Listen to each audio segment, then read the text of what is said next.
pamoja na Wavinya. Tunataka tupige nao story kidogo tujue inakuaje. Mambo vipi rubani?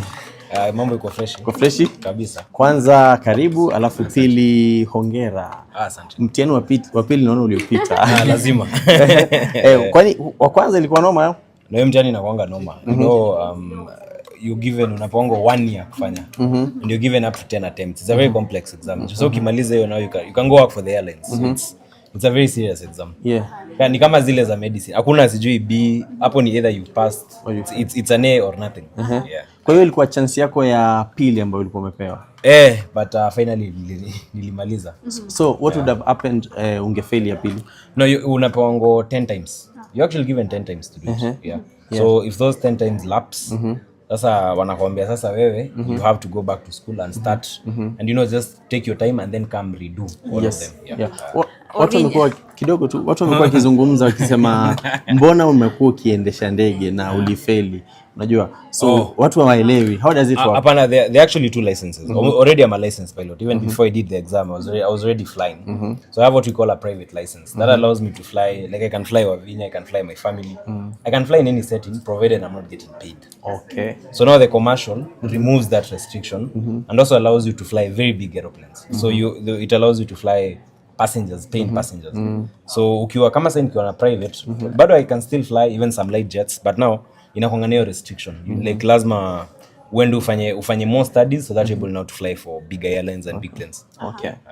We get to hear from Wavinya. Tell me what. The first time you're going to an event with Kairo, yeah? Yeah, first time. How is the feeling? I'm a bit nervous, but fun. Hope it's gonna be fun. Yeah. Who dressed your husband? You? Yeah, I helped him pick the outfit, of course. Yeah. And how has it been being with Kairo for the time you've been together? I mean, so far so good. We both knew exactly what we wanted when we were getting into this. Yeah, so far it's been fun and yeah, all good. Can't complain. Talking about you knew what you want, both of you. What is that one thing that you really, really love about Kairo? I think he's a very focused guy. He knows exactly what he wants. When I say that, like, I'm cutting across everything when it comes to businesses, relationships, everything. He knows exactly what he wants. So he doesn't waste time just playing around and everything, wasting time and all that. So that's one thing that I really liked about the guy. What you dislike about him? Nothing. Okay. Let me I'm really interested to know this. Bwana Rubani, mlipatana aje? No, I mean, social media. I've always been a fan of hers, actually. So for quite early, I mean, ever since she was Miss World. Okay. She's mentioned that you guys really knew what you were doing or what you guys wanted. What is that one thing that you've learned from her since you guys started dating? No, I think she's very graceful. I mean, like for, like, I mean, when she was representing Kenya at Miss World, like, I think she was top 6 in the whole world, but interacting with Mary or Wavinya, like she's the most humble woman I've ever come across. I mean, for the sort of beauty she has, like we're so easy. Tuendanga mali tunakula mtura, tunasimamisha Porsche kando, tunachukua chapo smooth. Like it's just easy. It's just easy. Nobody is forcing things. We don't live to a standard. As we just chill, we just living life one day at a time. So I'm really impressed by how humble she is. Wavinya, every time pengine mtu ambaye anakuwa close na Kairo, that is friends, ex wake, always watu wanaingiaga pale kuanza kumchimba, kumtafuta, Waswahili wanasema kumchokonoa kwenye mitandao. Has it worked for you, and maybe how do you deal with such critics? I mean, it's okay. It's not the first time I'm having the fair share of, cyberbullying. Been a victim before as Miss Kenya, so it's fine. I know how to deal with it. It's just part of life, Not everyone is as kind as you are, so yeah. And also to add on that, Kairo, sivi ni muite activist ama ni muite wapi, ni kuweke wapi hapo, right? And anaweza amka post anything. You take it like when he wakes up and posts anything on Twitter, where? No, it's fine. Kairo, he's his own person. When I met him, it's not like I was trying to control him or whatever, or change the way he thinks or the way he does things, no. So I just let him do him as long as it's 100% respectful. On my end, like respect is a deal breaker for both of us, so yeah. Kairo, Vipi Mr. Rubani? Yeah, niko fiti. Mwanzisho hapo. Na niko na ile swali tu in regards to what you've been doing on social media. Yeah. You have been vocal for a while campaigning against the incompetence in the government. Yeah. But for now umetulia sana. Yeah. There are dirty saga is happening. Kairo hasemi chochote. Yeah. Has Kairo been bribed? Why is Kairo so quiet? No, I mean, this might come off arrogant, but I don't think I have many problems. And I'd never go to bed with politicians. That's one thing about me. I'm so proud, and I have a distaste for the current breed of Kenyan politicians. But I sat down and then I realized, like, politicians are not powerful because they came out of nowhere. Politicians are as a result of what Kenyans have. We're the same guys who went and voted for these guys.